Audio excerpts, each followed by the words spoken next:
Hi, welcome to the Recovery Daily Podcast. I'm your host, Rachel Aplasi. I'm a grateful recovering alcoholic and stroke survivor. For those of you watching the video, I feel like I'm at a really weird angle, but that's because my Weimaraner is on under my blanket and I don't have anywhere to put the computer. But I wanted to record early this morning because I wanted to talk about some of the negative self-talk that I had this morning. And live action, we're going to figure out how to get out of it together. So this morning I woke up and had a headache, which is normal. Little more discomfort than normal. And I took my dogs out. And as I was taking the dogs out, I was thinking to myself, you did some things wrong in your life and you deserve to be in pain. That's what I thought. I truly thought that. And then after that, I thought, you're an alcoholic and you did things and you're being punished. And this self-talk continued for honestly, it continued until I was sitting in my meeting, and about halfway through, I thought, um, I I don't deserve this. I am worth it. I heard somebody, so I had taken some notes. The topic was like, what would somebody say about your life if you were to pass, like at your funeral or whatever? I know it sounds very morbid, but that's what I heard. I don't know what the actual theme was, but that's what I had heard. The story was about this guy going to his dad's funeral, and they were just talking about how great he was and everything. And the guy was like contemplating what would one say about me? And what I heard was, am I listening to the opportunities that are available to me in life? Sorry, I'm drinking coffee. I'm a mess this morning. Um, am I worth it? Am I worth and I was thinking, do I deserve to be happy? And isn't that funny? Because that's what I was thinking. Funny, not haha, but funny as coincidental. That's what I was thinking this morning was really my self-talk was saying, you don't deserve to be happy. You deserve this pain. And I don't deserve this pain. This is what happened because life happens. And what I'm doing is listening for the opportunities to share my experience, strength, and hope to have my pain help another person. Um, and I was just talking about that like 2 days ago.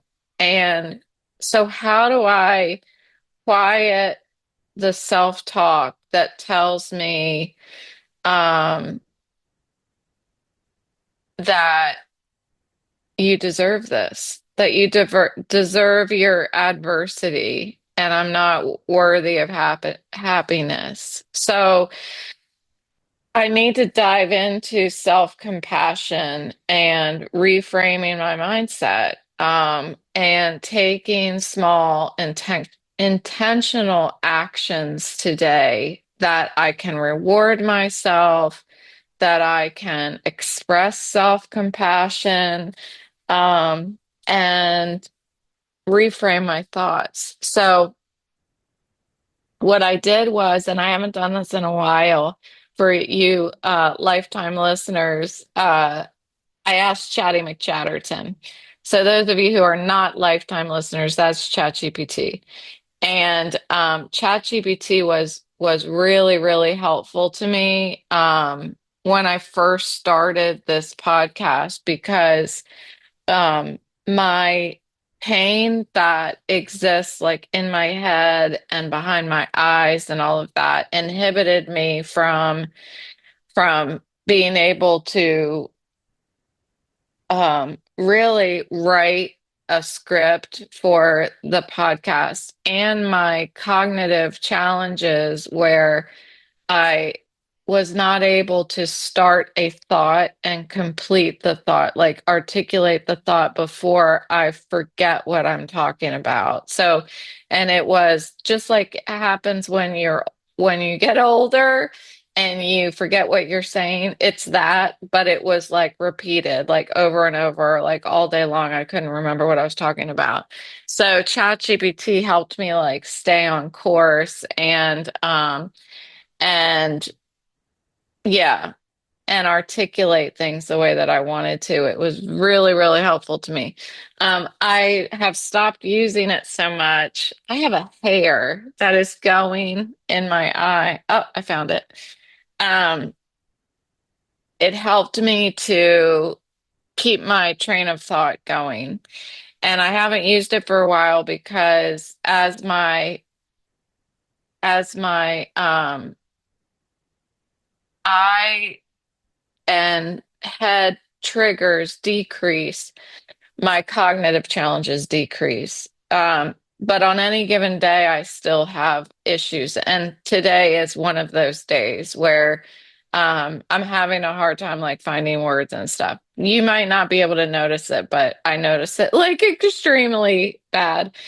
So anyway, I asked ChatGPT to help me work on this self-talk. So, Chatty, as we call him for short, that's his nickname, gave me 11 pieces of advice for how I can work on this today. So let's see what he said. I haven't read this ahead of time. So let's see what he said and I'll talk through like how I can work on that. So the first one, number one, is recognize your negative self-talk. And that is I didn't notice it when I was doing it. Like when I was outside walking the dogs, I did not like think to myself, oh, you're being really mean to yourself. You're talking very negatively to yourself. I was just talking to myself. I was that voice that I talk about that's not me, but it's the one who tries to lie to me and tell me that I'm unworthy of happiness. Um, that's the only one that was talking, and I was listening. I was listening to that voice. And so it wasn't until I heard somebody say in my meeting this morning, I am worthy. Not me, but they said I am worthy. That I thought, wait a minute, look what you've been doing this morning. And it's only been 45 minutes, I think it was when I was in this, like, you deserve this. This is your repayment for this or that.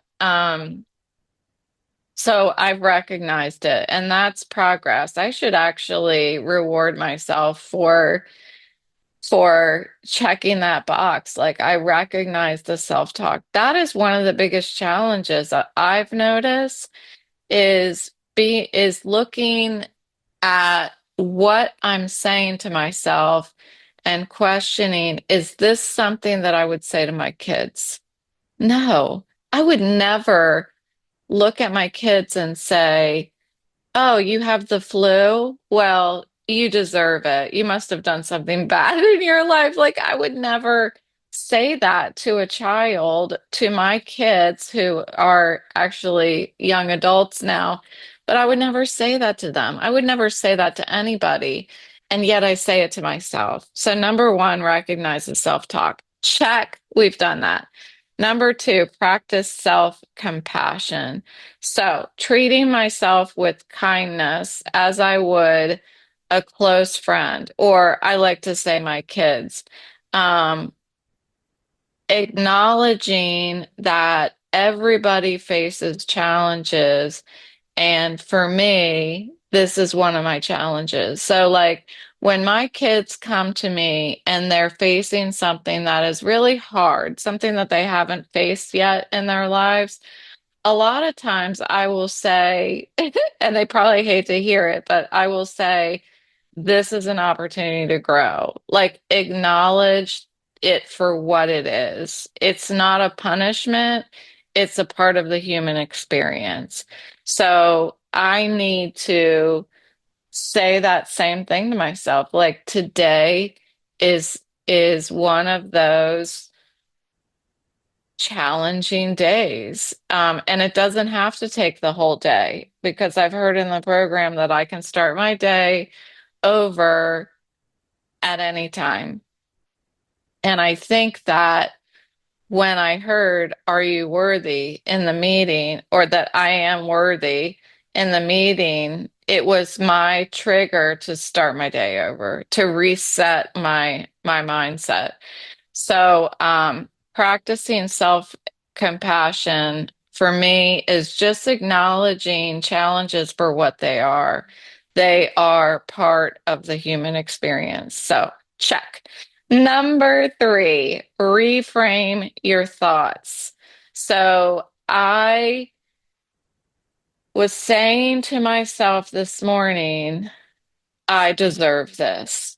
So I need to change that around and say to myself, and it's probably helpful to say it out loud so that I can drown out that other voice that's telling me I deserve this, and say out loud, I'm growing through this.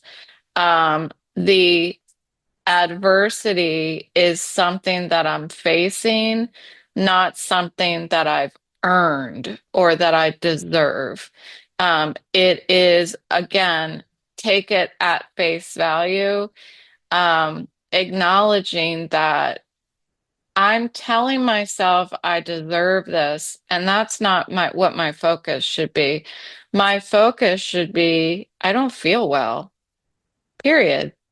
And I'm going to grow through this or get through this, however you want to say it. So reframe your thoughts from "I deserve this" to "this is something that I'm going to get through," period. Um, so number three, reframe your thoughts. Check.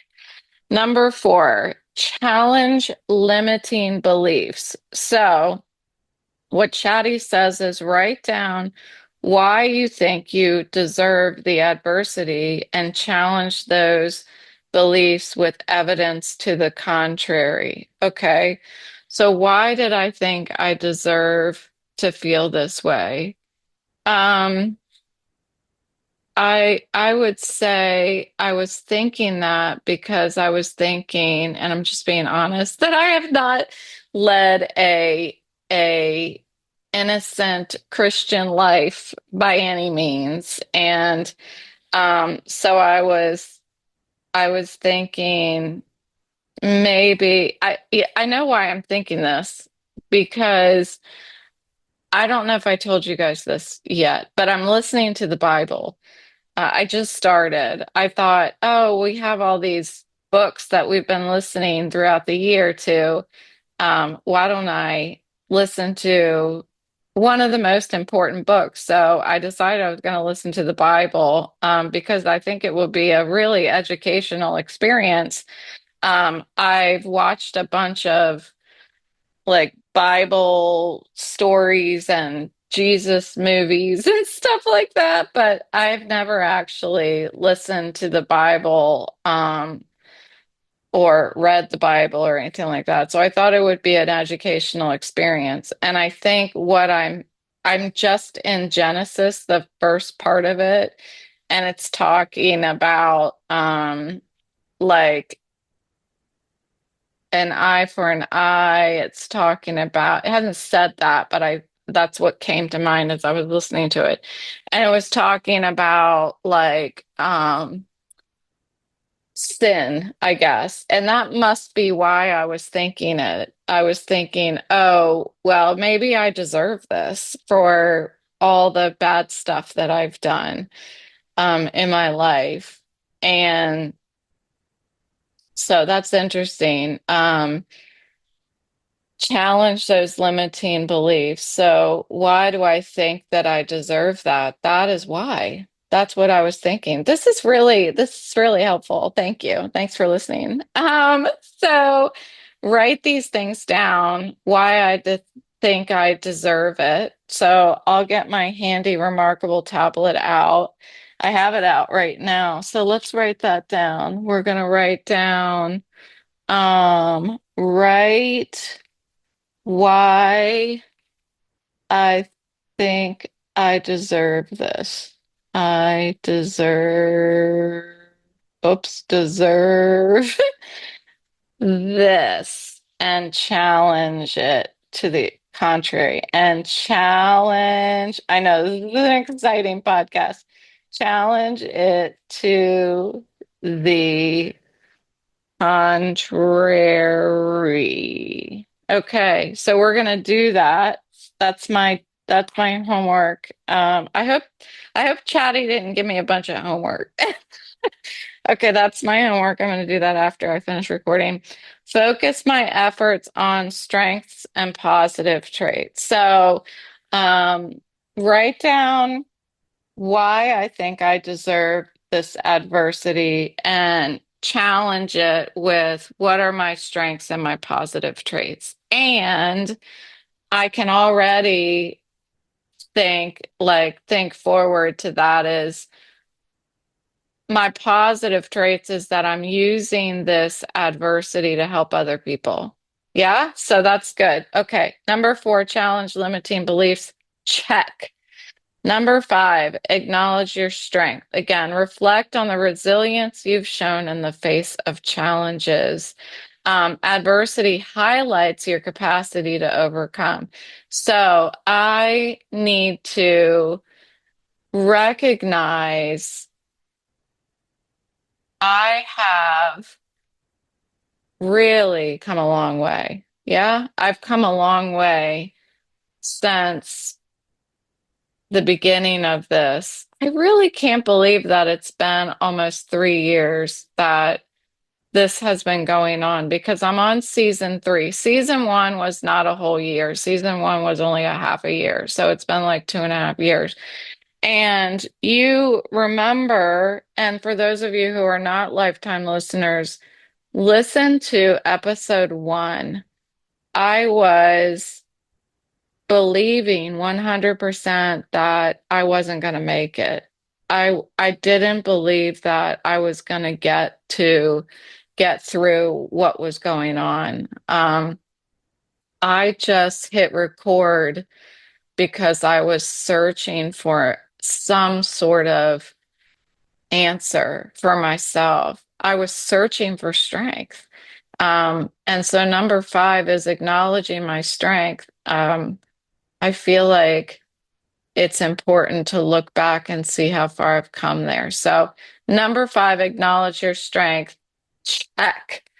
Number 6, celebrate small wins. Focus on small achievements and moments of joy and acknowledge them as signs that you're capable of happiness. I absolutely am. And, I finished my crocheted bag yesterday and I'm so proud of it. I have learned so many new skills.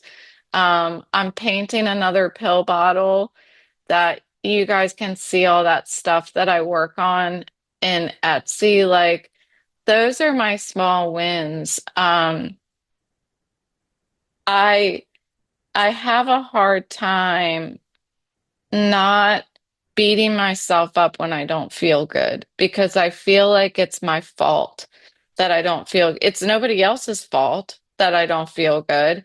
And here's an example.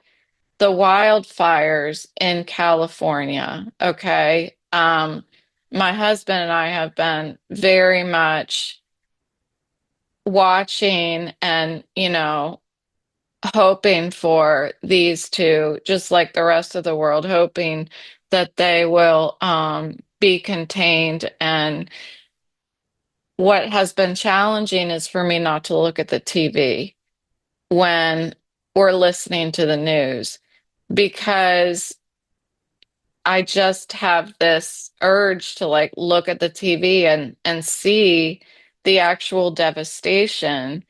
Um, and I don't need to look at the TV in order to acknowledge the devastation. But since I have been doing that, that's why my head's hurting more. And then yesterday was football. Today's going to be football. And I need to really train myself back to not looking at the TV. And so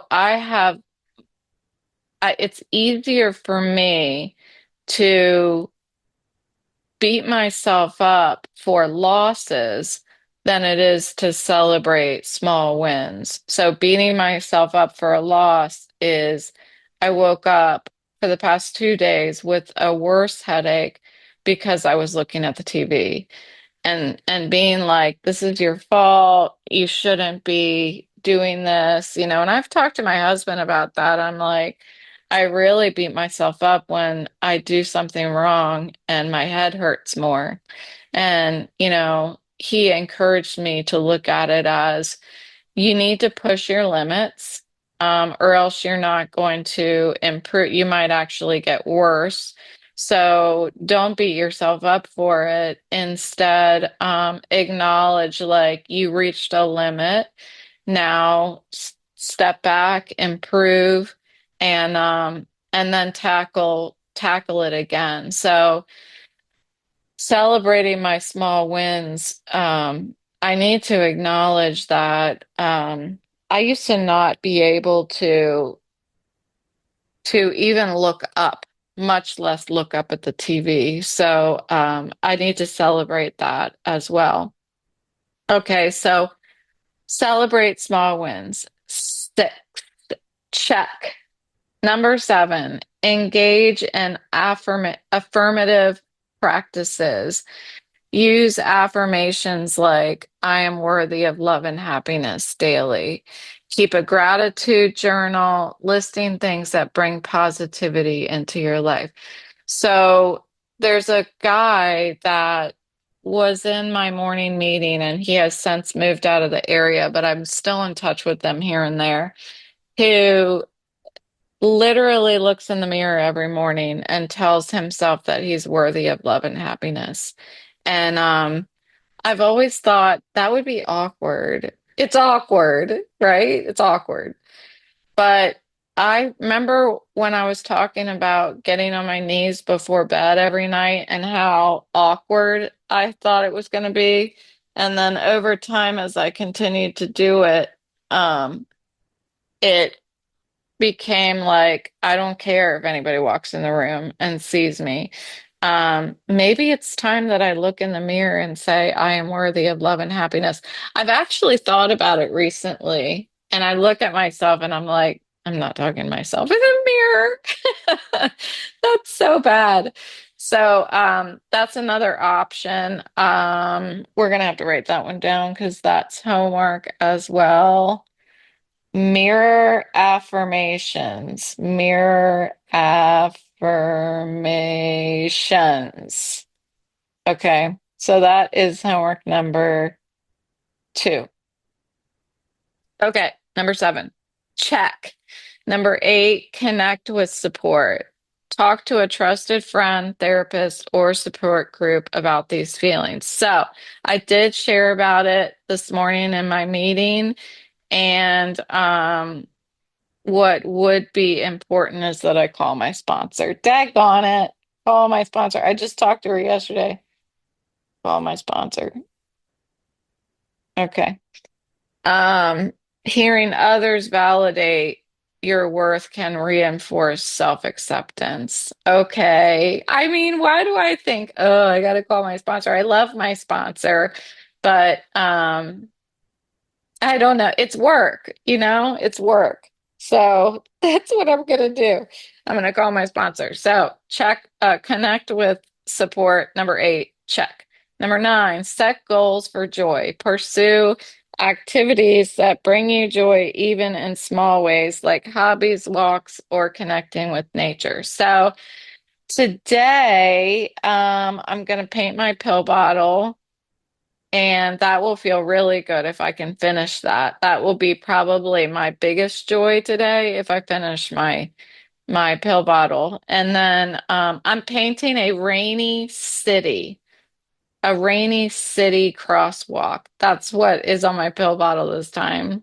Again, you can see it on Etsy when I'm done with it. So that, and then we're going to listen to the Commanders game today. He's going to watch, I'm going to listen. So I'm deliberately planning moments of happiness to reinforce my worth and that I deserve to be happy. So number 9, set goals for joy. Check. Number 10, seek professional guidance. I think that this is probably more of an option. If I continue to have repeated negative self-talk, then I need to give my psychiatrist a call. So seek professional guidance. I'm not going to check that off. I'm going to keep that as an option if I am unable to overcome this negative self-talk in over the next couple days. And number 11, finally, we have embrace progress over perfection. Recognize that working on self-worth is a journey. So I guess congratulations, we get to work on this for the rest of our life, celebrating progress, recognizing that I'm not shooting for perfection. I'm shooting for progress. And I am not defined by my disability. I'm not defined by my daily pain. I'm defined by how much I rise up through it. And that happiness is not something that I need to earn. I deserve it.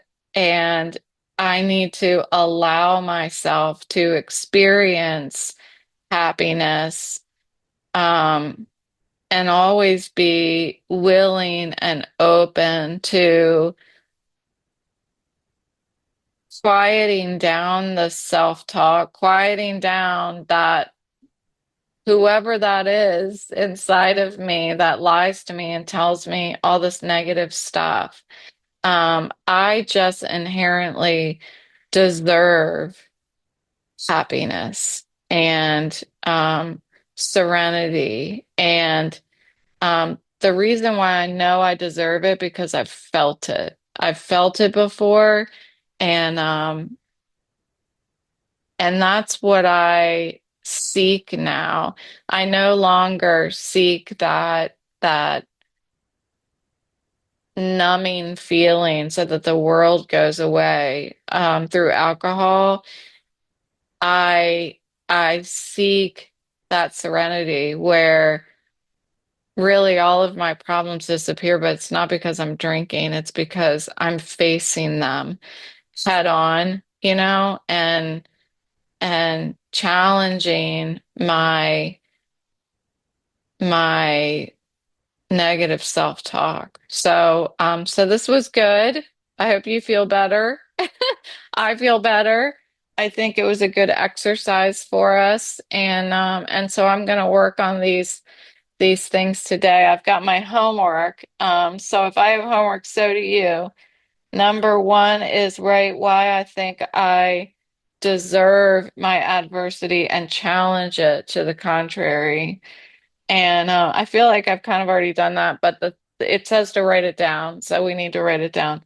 Number 2, look in the mirror and tell myself that I'm worthy of happiness. And number 3, call my sponsor. So I'm gonna hit stop recording and I'm gonna call my sponsor. Thanks for listening, and I'll talk to you tomorrow.